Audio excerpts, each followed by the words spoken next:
You know what's interesting about other people's opinions, right? Some of us are addicted to asking for other people's opinions. It's like we can't take a step forward unless we have enough input and enough feedback.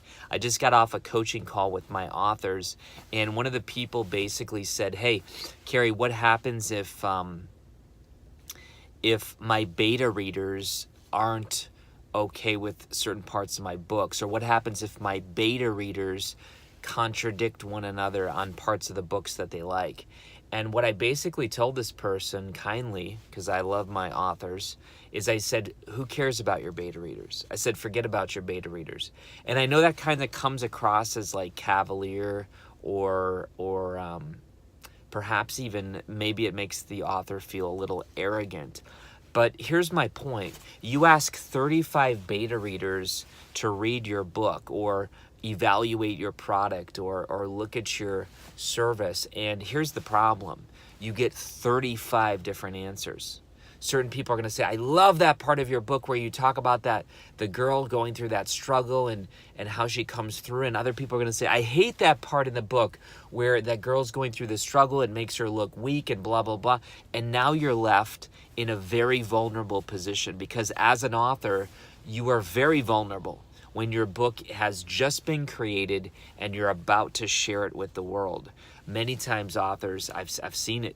It's like they're nervous, they're vulnerable, they're fragile, right? And listen, we all are. Okay, I've written over a dozen books. I'm fragile every time my book comes out.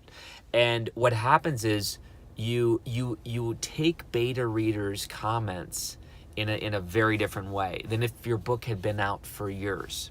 If your book had been out for years, you're kind of like distancing yourself. It's not that newborn baby, but when you write a book and it just comes out or it's about to come out, that feels like a newborn baby. And it's like someone saying your newborn baby's ugly. And you take it a lot more personal, and you basically conform to other people's thoughts and opinions. And this is why I tell my authors, look, don't put a lot of weight in beta readers. Instead, actually, as part of our author program, we have built-in truth tellers who are unattached. They are, what do I mean by unattached? It means that there's no like, hey, your beta reader's your mom or your beta reader's your sister, where now they're guarding their input. Our editorial reviewers, our team, we call it the guild.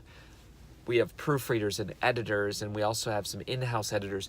These are all people who are unattached, and they're just going to be truth tellers, and they're going to share from a seasoned point of view rather than just, hey, you know, Aunt Susie, you asked her to read your book, and now she's going to give you her thoughts and opinions. That, my friends, is not a good recipe. I've just seen it way too many times where a dozen beta readers, they come from all different talent levels, all different backgrounds, and they chew up an author many times. Or they're just like, hey, it's great. Hey, your book's great. And you're kind of like, as the author, you're like, okay, I get that I'm your brother or your sister or your uncle or your niece or your nephew, but like I need truth.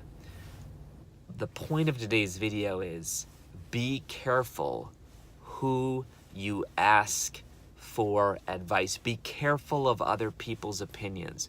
Because listen, in my book, The Deeper Path, I share many times over how multiple people in history got advice and opinions from people who shot them down. You name it. Go to The Deeper Path. The Beatles were shot down, right? The music group, the Beatles. Radio shot down TV. Some of the early TV producers. I mean, you just see this over and over again where history was wrong. Beta readers were wrong. Other people's opinions were wrong. And when you tune into that, you, my friend, may not create your greatest work of art. So I always say, listen to, be selective of your truth tellers. This is Kary Oberbrunner, Be a Soul on Fire, and go create some good work. We'll see you.